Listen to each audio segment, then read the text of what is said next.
திருச்சிற்றம்பலம். தென்னாடுடைய சிவனை போற்றி, இந்நாட்டவருக்கும் இறைவா போற்றி. அனைவருக்கும் வணக்கம்.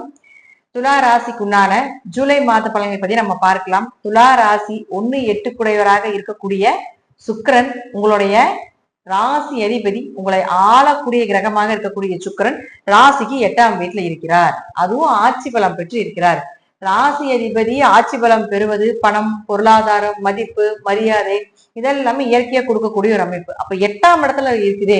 அப்ப 8ஆம் இடத்துல ஆட்சி பலம் பெற்றால் மறைவுக்குண்டான வேலைகளையும் செய்யும்.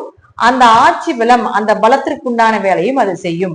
அப்ப 8ஆம் இடம் அப்படிங்கிறது திடீர் வருமானம். இது ஒரு சுபகிரகம் இல்லையா? திடீர் வருமானம், திடீர் அதிர்ஷ்டங்கள், திடீர் ஏற்றங்கள், திடீர் இழப்புகள், பெரிய அமௌண்ட், லாட்ரி, ஷேர் மார்க்கெட், இது போல சிறு உழைப்பு மூலமாக பெரும் பணம் வரக்கூடியது எல்லாமே 8ஆம் இடம் தான். பிளாக் மணி வர்றது, அரசியல்வாதிகளுடைய பணம் வர்றது, இது எல்லாமே பாத்தீங்கன்னா சுக்கிரன் கொடுக்கறதா இந்த மாதம். அப்போ உங்க ஜாதக தசாபுத்தி நல்லா இருந்தால், உங்க ஜாதகம் பலமான ஜாதகமாக இருந்தால், ஏன்னா குரு பார்வை துலாத்துக்கு இருக்குது, அதனால தசைகளும் ஜாதகமும் நல்லா இருந்தால் இந்த மாதம் பெரிய அமௌண்ட் அப்படிங்கிறது உங்களுக்கு வரும். பெரிய லெவல், அதாவது ஏதோ ஒரு விஷயத்துல சாதிப்பீங்க, ஏதோ ஒரு முயற்சிகள் கைக்கூடி வரும். அதாவது கடைசிக்கு ஒரு பணமாவது வெளியே கொடுத்துட்டு கொஞ்ச நாள் வராம இருந்தது, யாரோ வாங்கிட்டு போயிட்டாங்க அப்படின்னா நம்ம சொல்லுவோம் இல்லைங்களா, வாங்கிட்டு ஓடிட்டாங்க, எனக்கு அந்த பணம் எல்லாம் போயிடுச்சு. இழந்த பணம், இழந்த சொத்துக்கள் இதெல்லாமே மீண்டும் திரும்பி எடுக்கக்கூடிய ஒரு சூழ்நிலைகளை இந்த சுக்கிரன் ஏற்படுத்தி கொடுப்பார். அடுத்தது செவ்வாய். இந்த செவ்வாய் யார்? உங்களுக்கு 2 மற்றும் 7ஆம் அதிபதி கேதுவோட சேர்ந்து 11ஆம் வீட்டுல நிற்கிறார். அப்ப 2 குடையவர் 11லயும் 7 குடையவர் 11ல இருக்கும் பொழுது கண்டிப்பாக உங்களுக்கு ஏதாவது ஒரு வழியில உங்களுக்கு பண வரவு, குடும்ப ரீதியாக ஒரு ஒற்றுமை, கணவன் மனைவியோட வெளியே போயிட்டு வர்றது, அவங்களுக்கு ஏதாவது செலவு பண்றது, அதீத லாபங்கள் கிடைப்பது அவங்க மூலமாக, இதெல்லாம் ஏற்படுத்தி கொடுக்கும். ஆனால் அங்க கேதுன்னு சொல்லக்கூடிய ஒரு பெரிய கிரகம் இருக்கிறதுனால எப்படியும் கேது 11ஆம் இடத்துல இருந்தால் லாபத்தை தான் கொடுக்க போறாரு. ஆனா இந்த காம்பினேஷன் கொஞ்சம் தடைக்கு பின் லாபம், தடைக்கு பின் உங்களுக்கு குடும்ப ஒற்றுமை, சின்ன சண்டைக்கு அப்புறம் ஒரு சந்தோஷங்கள். அப்போ இப்போ பாருங்க, 7ஆம் அதிபதினு சொல்லக்கூடியவர் செவ்வாய் இல்லையா? அப்ப செவ்வாய் அப்படின்னு சொல்லக்கூடியவர் யார்? உங்களுக்கு திருமணத்தை செஞ்சு கொடுக்கக்கூடிய கிரகம். அப்ப திருமண வாய்ப்புகள் இதெல்லாம் தேடி வரும். ஆனா கொஞ்சம் பார்த்து, கூட கேது இருக்கிறதுனால ஒரு முறைக்கு பல முறை விசாரிச்சு செய்யணும் அப்படிங்கறதா உண்மை.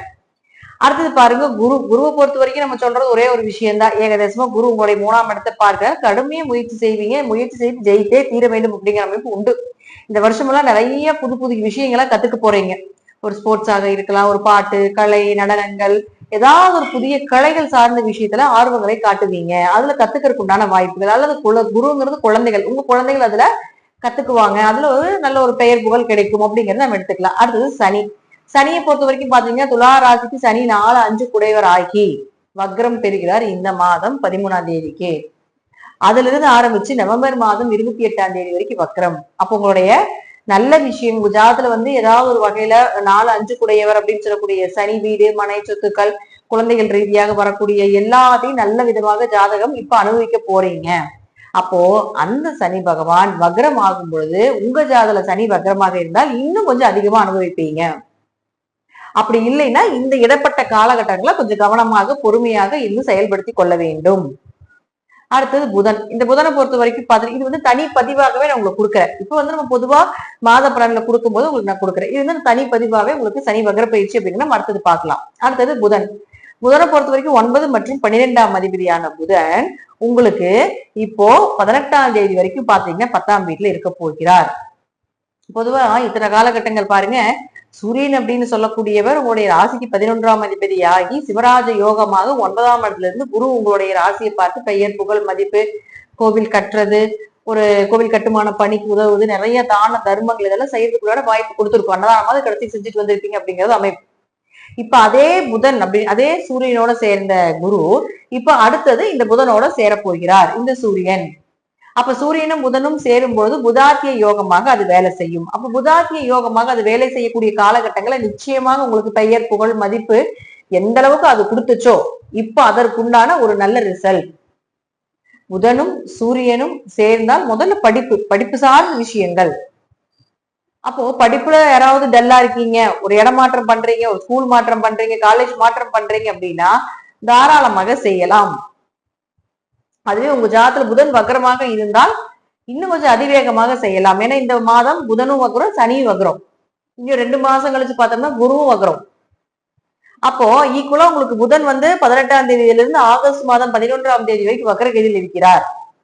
அப்ப இந்த இடப்பட்ட காலத்துல உங்க ஜாதகத்துல புதன் வக்ரமாக இருந்தால் கண்டிப்பாக ஜெயிப்பீங்க. ஏதோ ஒரு வழியில உங்களுக்கு லாபங்கள், பூர்வீக சொத்துக்கள், அப்பா மூலமாக வரக்கூடிய சொத்துக்கள், ஏதாவது தடை தாமதமா இருக்குது, அதெல்லாம் இப்ப ஏற்படுத்தி கொடுப்பார்.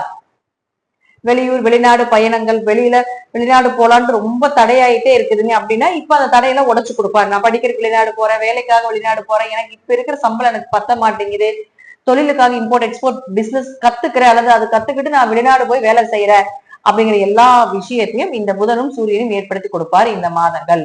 அதுக்கு உங்க ஜாதகம் வெளிநாட்டு ஜாதகமாக இருக்கணும். அங்க போய் நாம பொருள் ஈட்டக்கூடியவங்க, பணம் சம்பாதிக்கக்கூடியவர்கள், அதே போல அதே இடத்துல படிக்கக்கூடியவர்கள் அப்படிங்கிறது உங்க ஜாதகத்துல இருக்கும். அப்படி இருந்தால் கண்டிப்பாக அது நடக்கிறதுக்கு வாய்ப்புகள் உண்டு. இந்த மாதம் துளாராசியை பொறுத்த வரைக்கும் பாத்துட்டீங்கன்னா முழுக்க முழுக்க முழுக்க முழுக்க 70% யோகத்தை கொடுக்கக்கூடிய அமைப்பே. உங்க ஜாதகத்துல சனி வக்கரமாக இருக்கிறாரா அல்லது புதன் வக்கரமாக இருக்கிறாரா கொஞ்சம் அனலைஸ் பண்ணிக்கோங்க. ஒருவேளை சனி வக்கரமாக இருக்குது அப்படின்னா உங்களுடைய எல்லா நல்ல விஷயத்தையும் 13ஆம் தேதிக்கு முன்னாடியே செய்து கொள்வது என்பது ஒரு சிறப்பு. வக்கரமாக இல்லை என்றால், வக்ரமாக இருந்ததுன்னா கொஞ்சம் ஸ்பீடா அதே இடத்துல இன்னும் கொஞ்சம் அதிகமா நடக்கிறதுக்குண்டான வாய்ப்பையும் இந்த 13ஆம் தேதிக்கு மேல உங்களுக்கு சனி செயல்படுத்தி கொடுப்பார். புதன் வக்ரமாக இருந்தால் ஒரு படிப்பு தடை ஏற்படும், அல்லது படிப்பு மாற்றங்கள் ஏற்படும், அல்லது படித்த படிப்புக்கு உண்டான வேலை கிடைக்காது. அப்படி படித்திருந்தாலும் வேலை கிடைத்திருந்தாலும் அது ஒரு நல்ல சம்பளம் இல்லை, நல்ல திருப்தி இல்லை, மன திருப்தி இல்லை, திறமை ரொம்ப ஜாஸ்தியா இருக்கு, ஆனா திறமைக்குண்டான ஒரு நல்ல விஷயங்கள் கிடைக்கல அப்படிங்கிறதுல தான் இந்த புதன் வக்ரம். அப்ப இயற்கையா உங்களுக்கு அது வக்கரமாக இருக்குது அப்படின்னா இந்த வக்கரமாக இருக்கக்கூடிய இந்த மாதத்துல நீங்க செய்யக்கூடிய இந்த செயல்கள் உங்களுக்கு அடுத்தடுத்த கட்டத்துக்கு கொண்டு போய் விடும் அப்படிங்கிறது மாற்று கருத்து கிடையாது. அங்க போய் நாம பொருள் ஈட்டக்கூடியவங்க, பணம் சம்பாதிக்கக்கூடியவர்கள், அதே போல அதே இடத்துல படிக்கக்கூடியவர்கள் அப்படிங்கிறது உங்க ஜாதகத்துல இருக்கும். அப்படி இருந்தால் கண்டிப்பாக அது நடக்கிறதுக்கு வாய்ப்புகள் உண்டு. இந்த மாதம் துளாராசியை பொறுத்த வரைக்கும் பாத்துட்டீங்கன்னா முழுக்க முழுக்க முழுக்க முழுக்க 70% யோகத்தை கொடுக்கக்கூடிய அமைப்பே. உங்க ஜாதகத்துல சனி வக்கரமாக இருக்கிறாரா அல்லது புதன் வக்கரமாக இருக்கிறாரா கொஞ்சம் அனலைஸ் பண்ணிக்கோங்க.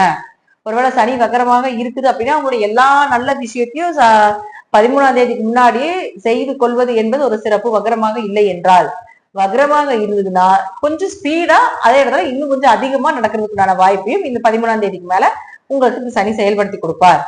புதன் வக்ரமாக இருந்தால் ஒரு படிப்பு தடை ஏற்படும், அல்லது படிப்பு மாற்றங்கள் ஏற்படும், அல்லது படித்த படிப்புக்கு உண்டான வேலை கிடைக்காது. அப்படி படித்திருந்தாலும் வேலை கிடைத்திருந்தாலும் அது ஒரு நல்ல சம்பளம் இல்லை, நல்ல திருப்தி இல்லை, மன திருப்தி இல்லை, திறமை ரொம்ப ஜாஸ்தியா இருக்கு, ஆனா திறமைக்குண்டான ஒரு நல்ல விஷயங்கள் கிடைக்கல அப்படிங்கிறதுல தான் இந்த புதன் வக்ரம். அப்ப இயற்கையா உங்களுக்கு அது வக்கரமாக இருக்குது அப்படின்னா இந்த வக்கரமாக இருக்கக்கூடிய இந்த மாதத்துல நீங்க செய்யக்கூடிய இந்த செயல்கள் உங்களுக்கு அடுத்தடுத்த கட்டத்துக்கு கொண்டு போய் விடும் அப்படிங்கிறது மாற்று கருத்து கிடையாது. இது உங்களுக்கு ஒரு ஜாக்பாட்டாக நீங்க எடுத்துக்கலாம். புதன் வக்ரம் நார்மலா என்ன இருக்குதோ அதுல கொஞ்சம் கவனம் இன்னும் அதிகமாக செலுத்தி உங்களுடைய வேலைகளை செய்ய வேண்டும். துளாராசி வெற்றி பாதை நிச்சயமாக இந்த மாதம் உண்டு அப்படிங்கிறத நம்ம எடுத்துக்கலாம். நன்றி. மீண்டும் ஒரு நல்ல பதிவுல சந்திக்கலாம். திருச்சிற்றம்பலம், தில்லையம்பலம், ஸ்ரீ நரசிம்மத்துறையிலே சரணம். கடவுள் அருள் டிவியை பார்த்தமைக்க நன்றிகள். மேலும் இது போன்ற தகவல்களை தெரிந்து கொள்ள கடவுள் அருள் டிவியை சப்ஸ்கிரைப் செய்யுங்கள். மறக்காமல் பெல் ஐக்கானை கிளிக் செய்யுங்கள்.